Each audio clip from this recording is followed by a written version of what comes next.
আল্লাহ ছাড়া এই জমিনের নিচে আর কাউকে ভয় পায় না। অনেকেই আমাদেরকে বলে, ভাই নির্বাচনের পরে কেমনে থাকবেন?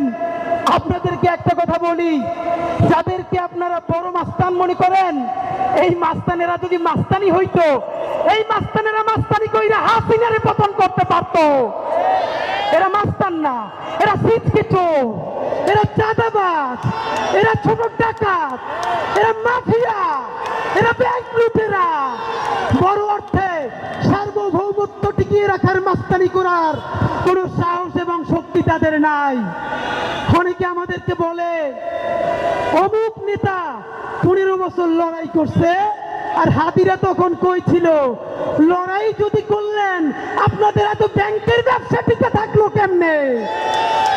যারা লড়াই করছে, সাতক্ষীরায় আমার ভাই বোনদের বাড়ি লড়াই করার কারণে বুলডোজার দিয়ে ঘুরাই দেওয়া হয়েছে।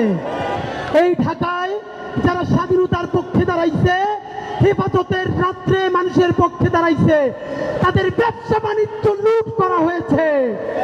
তাহলে এত বড় বিপ্লবী এখন হইলেন, এতগুলো ব্যাংক, এত বিমা, ঢাকায় এত হোটেল, এত ব্যবসা বাণিজ্য কেমনে চালাইলেন ভাইরা?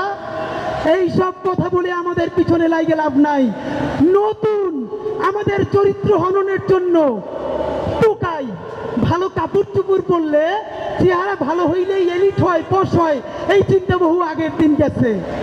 শুনেন, মানুষ এলিট হয় তার চিন্তায়, মানুষ এলিট হয় তার মনস্তত্ত্বে। ভালো কাপড় চুপড় সব থেকে সন্ত্রাসী দুনিয়া সিনার চাইতে বেশি কেউ পড়তো না। 800 ভরি স্বর্ণ দুনিয়া সিনার ছিল, এর মানে সোনাদানা দিয়ে যদি এলিট হয়, হাসিনার চাইতে বড় কোনো এলিট নাই। নতুন এলিট সম্ভ্রান্ত, সম্ভ্রান্ত এবং সম্মানিত, এর সংজ্ঞা ঠিক করবে। কে কত সৎ, দায়িত্ব নিয়ে বলছি, চ্যালেঞ্জ করে বলছি।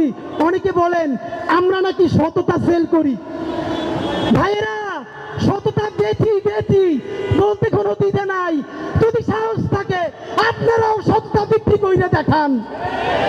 এনএসআই, ডিজিএফআই, ডিবি, এসপি থেকে শুরু কইরা এমন কোন এজেন্সি নাই যাদের কাছে ওসমান হাদি, জাবের, জুমা, শান্তাদের ব্যাংক অ্যাকাউন্ট, বিকাশ অ্যাকাউন্ট নাই। সব আছে। যদি পারেন 1 টাকার চাঁদাবাজি, করাপশন প্রমাণ কইরা দেখান। বাংলাদেশে এখন পর্যন্ত কোন মাফিয়ার এত টাকা নাই যেই টাকা দিয়ে আমাদেরকে কিনা নিতে পারবে ইনশাআল্লাহ।